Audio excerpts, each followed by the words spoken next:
Hello, today I wanted to show you the basics of the interface with Google Meet. In my previous video, I posted about using an extension called Node, which is Reactions for Google Meet. So once you're in a Google Meet, that shows up, and again, your extension is right on your extension bar itself. So it's Node Reactions for Google Meet. So then it has the options where you have the emojis, the raising the hand, your settings. So basically this is your interface for Google Meet. If you click on the drop down arrow, it'll give you more details about the meeting itself. And again, as stated previously, we want to make sure that we're using Google Meet with the Google Classroom integration and using that link. And just as review, that's posted in your classroom and you want to be the first person in and the last person out. And again, it stays active for about 30 seconds, so remember to make sure to go back and check. Then down here, as you can see right now, I have my video camera turned off, but obviously you can always turn that on. You can turn off your mic or on. Turning on captions, I would say that's a good suggestion for our students. So in case they're having trouble hearing me, the closed captions will actually help with the students because at least they can read it. And the next option is to present your screen. So when I click on present now, you have the option to do your entire screen or your window. So if I'm going to go ahead, it's going to ask you that Chrome wants to share the contents.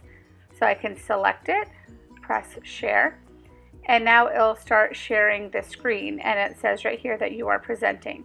And I'll tell you right here, when down at the bottom, when you're done, you can stop sharing itself. So for example, if I had a presentation or if I had some activities I wanted to do with the students, I can go ahead and do that and they can watch me. And then when I'm done, I can go back and click and it'll take me back to the Meet. And when I'm done, I can stop sharing.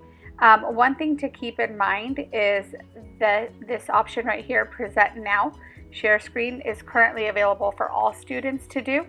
So it's not a feature that we have in Google Meet yet where it could be restricted. Unlike Zoom, you have that control in Zoom whether you're presenting or if you want participants to. In Google Meet, unfortunately, that's all we have for being able to present. And your last are the more options.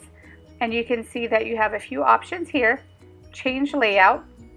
So this is how you want the view. If you want when your students join, if you want the sidebar, spotlight, or tiled. And again, or there's just an auto. I tend to leave it on auto, but it's your preference. You can change the layout anytime you'd like. And again, that's under more options.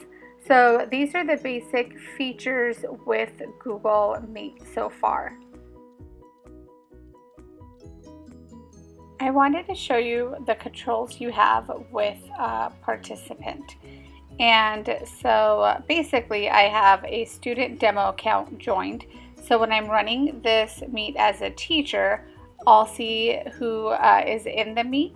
I won't necessarily see my own. So for me to see the participants, I click on this icon right here that says 2. So there's 2 people in our meeting, Bhavani Patel, which is me, and I have Tosa Student, which is a demo account, and you can see that both are muted. When I hover over my name, there's no drop down because I'm the host. When I go to participants, I have a drop down arrow like that, and these are the controls I have. You can pin to the screen. That means I can pin a specific student to be the primary one on the screen. This option right here with muting. What you can do as a host and as the teacher is you can mute other participants, but as you can read as we hover over it, you can't unmute someone else. So as a teacher, I can go ahead and mute all the students, and then when students want to speak, they can unmute themselves. I do not have that capability. And the last control feature is to remove. This is how I remove students. And again, in the previous videos, I had stated to make sure that you're the first one in your meeting and the last one to leave. And so as you're the last one, you can go through down the row and manually remove all the students themselves. You have the option right here to add more people themselves. But as always, we want to make sure that we're using Google Classroom to run our meets. Then there is the chat feature here where you can send a chat to the students. But These are basically all of the features we have in Google Meet, even when it comes to participant controls. So again, that's why I suggested in the previous video using the Node extension. And again, if this is extension you want to use with your kids, they will have to install it onto their Chrome browser, and they can access it through the Chrome Web Store. You can push a link out from your Google Classroom to the Chrome Web Store for them to install it. But these are all of the features that we have. And again, as you have more students join, you always have the option to go to your More settings and change the layout. But that's the simplicity with Google Meet. Thank you.